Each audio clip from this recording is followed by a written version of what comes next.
السلام عليكم ورحمة الله وبركاته.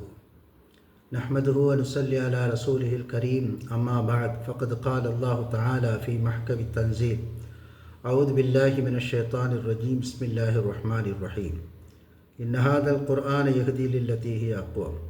قال النبي صلى الله عليه وسلم: خير الكلام كتاب الله وخير الهدي هدي محمد صلى الله عليه وسلم. صدق الله العظيم وصدق النبي الكريم. ربي أوزعني أن نشكر نعمتك التي أنعمت علي. اللهم اغفر شيوخنا ولجميع الحاضرين برحمتك يا أرحم الراحمين. அன்பிற்குரிய அல்லாஹ்வின் நல்லடியார்களே, தாய்மார்களே, சகோதர சகோதரிகளே, நபிகள் நாயகம் ஸல்லல்லாஹு அலைஹி வஸல்லம் அவர்கள் சொல்லுவார்கள், வறுமை இருக்கிறதே அது இறை நிராகரிப்பின் பக்கம் கொண்டு போய் சேர்த்துவிடும் என்று சொல்வார்கள். ஒரு போர்க்களம், அது முடிந்த பிறகு அந்த போர்க்களத்திலே கிடைத்த தர்ம பொருட்களை எல்லாம் நபிகள் நாயகம் ஸல்லல்லாஹு அலைஹி வஸல்லம் அவர்கள் பங்கீடு செய்து கொண்டிருக்கிறார்கள். அந்த குழுவிலே சஅத் பின் அபி வக்காஸ் என்கிற நபித்தோழரும் இருக்கிறார்கள். சஅத் பின் அபி வக்காஸ் ரலியல்லாஹு அன்ஹு இதை கவனித்துக் கொண்டிருக்கிறார்கள். நபி ஸல்லல்லாஹு அலைஹி வஸல்லம் அந்த குழுவிலே ஒருவரை விட்டுவிட்டு மற்றவருக்கு பங்கீடு செய்து கொண்டிருக்கிறார்கள். சஅத் ரலியல்லாஹு அன்ஹு அவர்கள் இதை கவனித்ததும் நபியிடத்தில் எழுந்து போய் மிக ரகசியமாக, அந்த மனிதரை ஏன் விட்டுவிட்டீர்கள் அல்லாஹ்வின் தூதர் அவர்களே, அவர் உண்மையில் முஃமின் தான் என்று சொன்னார்கள். நபிகள் நாயகம் ஸல்லல்லாஹு அலைஹி வஸல்லம் அவர்கள் சொன்னார்கள், முஃமின் என்று சொல்லாதீர்கள், முஸ்லிம் என்று சொல்லுங்கள் என்றார்கள். கொஞ்ச நேரம் பொறுத்து மீண்டும் சஅத் பின் அபி வக்காஸ் ரலியல்லாஹு அன்ஹு அவர்களுக்கு அவரது எண்ணம் மிகைத்தபடியாலே, அவரை பற்றி ஏற்கனவே நன்கு புரிந்திருந்தபடியாலே, ஏன் நபி ஸல்லல்லாஹு அலைஹி வஸல்லம் இவருக்கு கொடுக்காமல் விட்டுவிட்டார்கள் என்று நினைத்து இரண்டாவது முறையும் நபி இடத்திலே சென்று முறையிட்டார்கள். யா ரசூலல்லாஹ், அல்லாஹ்வின் தூதர் அவர்களே, இன்ன மனிதர் முஃமினாக இருக்கிறார், நீங்கள் ஏன் அவருக்கு கொடுக்காமல் அவரை கடந்து மற்றவருக்கு கொடுக்கிறீர்கள் என்று கேட்டார். அப்போதும் இரண்டாவது முறையும் நபிகள் நாயகம் ஸல்லல்லாஹு அலைஹி வஸல்லம் சொல்கிறார்கள், அவர் முஃமின் என்று சொல்லாதீர்கள், முஸ்லிம் என்று சொல்லுங்கள் என்றார்கள். கொஞ்ச நேரம் அமைதியாக இருந்தார்கள் சஅத் ரலியல்லாஹு அன்ஹு. மீண்டும் அந்த எண்ணம் தலை தூக்கவே நபியிடத்தில் சென்று, அல்லாஹ்வின் தூதர் அவர்களே, நான் பார்த்த வரையில் அவர் முஃமின் தான், நீங்கள் அவருக்கு கொடுக்காமல் அவரையும் கடந்து போகிறீர்களே, என்ன காரணம், ஏன் அவருக்கு கொடுக்கவில்லை என்று கேட்டார்கள்.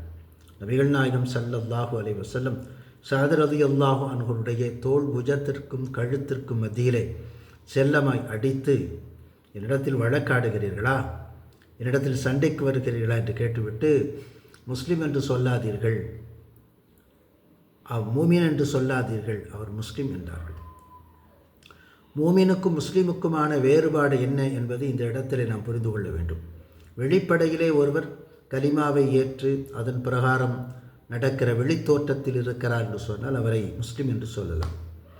ஆனால் அந்தரங்கமாக அல்லாஹ்வோடு கொண்டிருக்கக்கூடிய நெருக்கமான தொடர்பு, அந்த நம்பிக்கை, ஆழமான இறை தொடர்பும் நம்பிக்கையும் இருக்கிற மனிதருக்கு மோமின் என்று சொல்லப்படும். இந்த மோமினை குறித்து நம்மால் வெளிப்படையாக தெரிந்து கொள்ள முடியாது.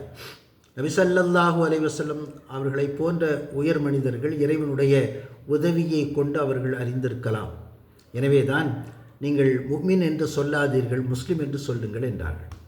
பிறகு நபிகள் நாயகம் ஸல்லல்லாஹு அலைஹி வஸல்லம் அவரை விட்ட காரணத்தை சொன்னார்கள். நான் ஒருவர் எனக்கு பிரியமாக இருக்கும் நிலையில் அவரை விட்டு கடந்து இன்னொருவருக்கு உதவுகிறேன் என்று சொன்னால் அதில் ஒரு காரணம் இருக்கிறது. அவர்கள் இந்த பொருட்கள் கிடைக்காமல் விரக்தி அடைந்து இந்த மார்க்கத்திலிருந்து வெளியேறி இறைவனுக்கு புறம்பான காரியங்களை செய்து அவர்கள் நரகத்தில் சென்றுவிடக்கூடாது என்று அவர்களை பாதுகாப்பதற்காகத்தான் நான் அவர்களுக்கு கொடுக்கிறேன் என்று சொன்னார்கள். நபிகள் நாயகம் ஸல்லல்லாஹு அலைஹி வஸல்லம் சொல்வார்கள், வறுமை கொடிது. எவ்வளோ கொடிது தெரியுமா? அது ஒரு மனிதனை இறை நிராகரிப்பின் பக்கம் கொண்டு போய் சேர்த்துவிடும்.